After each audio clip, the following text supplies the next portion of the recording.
Not long ago, not far away, two young cousins were having a sleepover in their Nana and Grandad's house.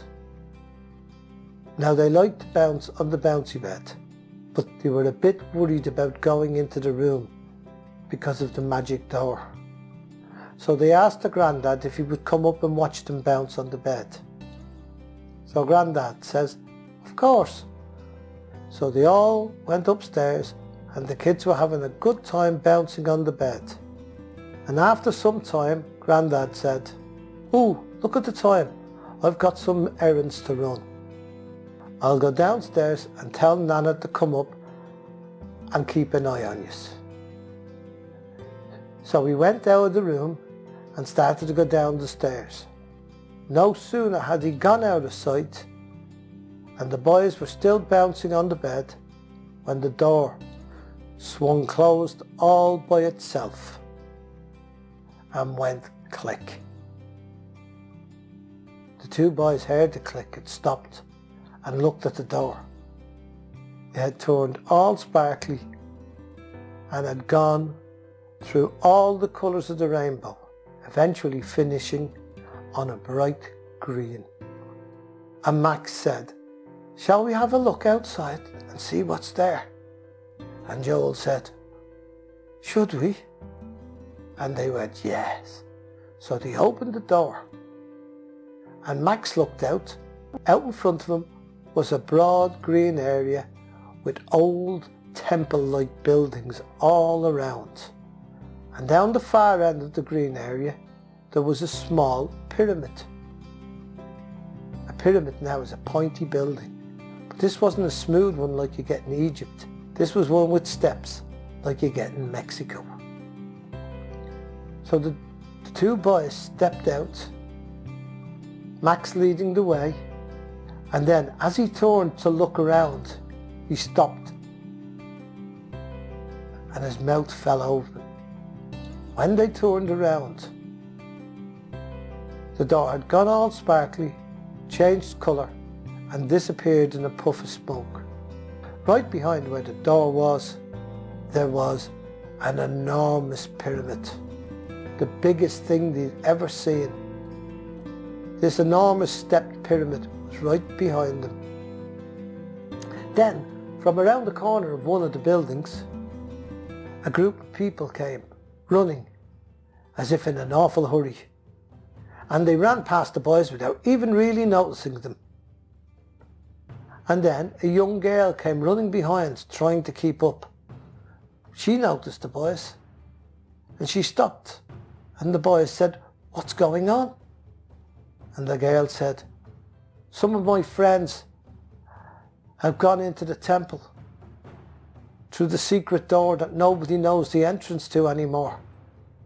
We're trying to find a way in to get them out. We don't know if they'll survive." So Max and Joel said, "Can we help?" And she said, "Everybody can help." So they ran down, following the people, looking around. And nobody could see anything. It just looked like a plain old wall. And then the people said, "We'll have to go to the library to see if we can find in the old writings a way to get into the temple." So they ran off, leaving the two boys and the young girl stood there by this massive big temple. And as the boys wandered around and looked here and there, Joel said, "Max, look at this. This looks strange." And what he'd noticed was a couple of blades of long grass seemed to be growing right into the stonework of the great temple. And Max said, "That's where the door is. The grass couldn't grow in there. That's like a clue to a puzzle. That's where the door is." They checked around to find out if there was any secret handles or buttons that might open the great door, but they couldn't see anything. So Max had an idea. He said, "Let's move over here and have a look at this temple." And as they moved over, Max said, "Have your people looked around here?" And the little girl said, No, they've just been checking the temple because an old lady saw the children go in from a distance, but her eyes wasn't very good, so she couldn't pinpoint where they went in. So Max and Joel looked around where the children had been playing because they could see their footprints in the mud. Then Joel said, "Hey, look at this," and he found the football. Now Joel likes football. So they looked around, and on one of the smaller temple walls, Max saw all these circles where the ball had been hitting the wall. And there was lots of them. The kids must have been using part of the wall as a goal. But very high up, on the nose of a face that was carved in the stone, there was a big, round, muddy circle. And Max said, "That's strange. That's the only one up there." So he said to Joel, "Do you think you could kick the ball and get it that high?" And Joel said, "I'll try." So he done some keepy uppies, kicking the ball up a bit higher each time, and then he kicked it fairly high. And as it came down, he jumped, swung his right leg as hard as he could, and hit the ball perfectly. And the ball shot up and bounced off the nose of the stone face. And he went, "That was good. Can I do it again?" And Max said, "No need, look." And Joel looked around behind him, and a great big portion of the stone wall had moved forward, slid right out of the wall, and then the bottom had swung up like an old garage door, and it was open.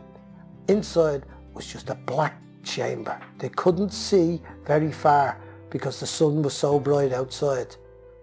Joel and the little girl said, "Let's go, quick, let's see if we can find our friends." And Max said, "No, no, no. If you go in there, that door will probably close by itself." So he told the young girl, "You go and you get help from the adults. Get them to bring back big pieces of timber so we can prop up this door." The girl ran off, and a couple of minutes later, some big men came back, and they had great big pieces of wood that they propped up underneath the door so it couldn't come back down. Then they got some long poles and tied around them some cloth that was dipped in tar, and they lit a match, and they lit these what became flaming torches. Now they had 4 or 5 of them. They only lit one, and they went to go in, and Max said, "Do you mind if we come? I think I've got an idea that might help us out," because again, Max was good at puzzles. So they went in, and he had a white piece of stone that worked like chalk, and at every corner he wrote an arrow on the wall, and above it he put a number. Each one after the other, the number went higher. On occasions they went around through all this big maze and ended up back on some of the corners where they've already been. But they know which way they'd come because the arrow with the lowest number would always lead them back out. So eventually they found their way through this great big labyrinth. Some of the ways they knew they didn't have to go because great big spider webs covered the entrances or were blocking the way. And they knew if the children had gone through there, they would have broke the web. And anyway, Max and Joel weren't too keen on going through great big spider webs. So they went along, and then they found this long, straight corridor. Down the bottom of the corridor, there was a door.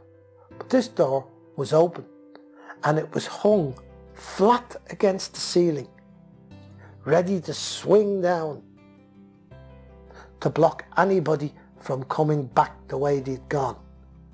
So Max said to the man, "Could you go back and bring in some more wood?"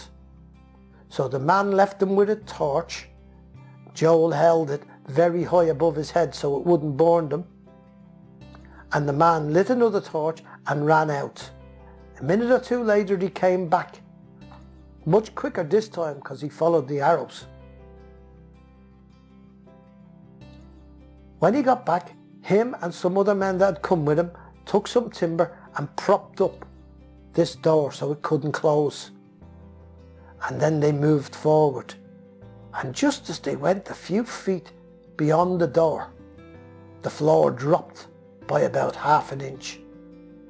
And they could hear the wood creaking because the door was pressing down hard on it. So they didn't know how long they were going to have to be there. Then the door inside that was blocking the way opened up. Inside was a room with lots and lots of different sets of stairs going around the side walls.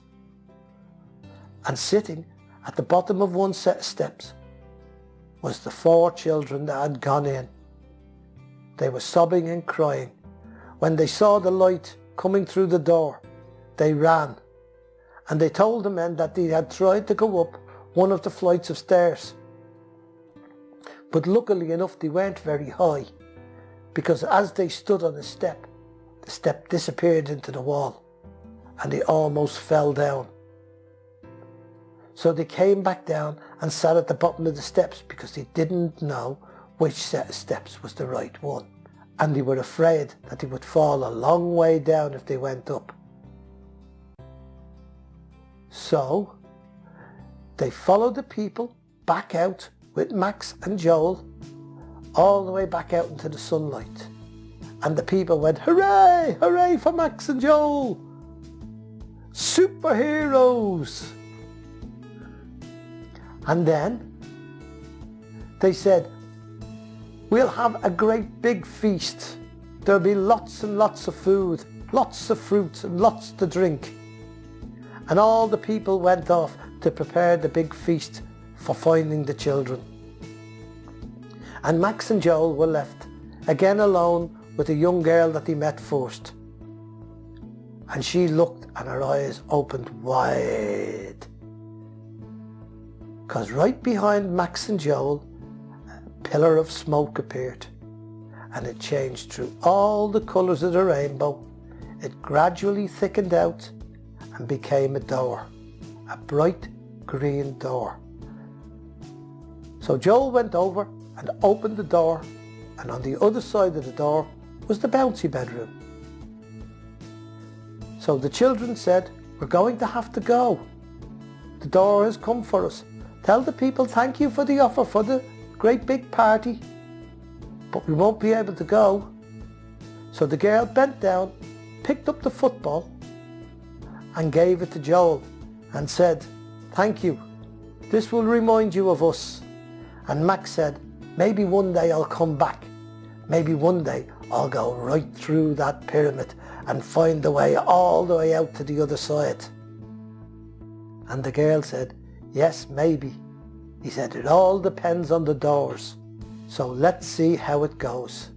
So they went in and the door closed and it turned all sparkly, changed through all the colours of the rainbow and ended up as a bright white door.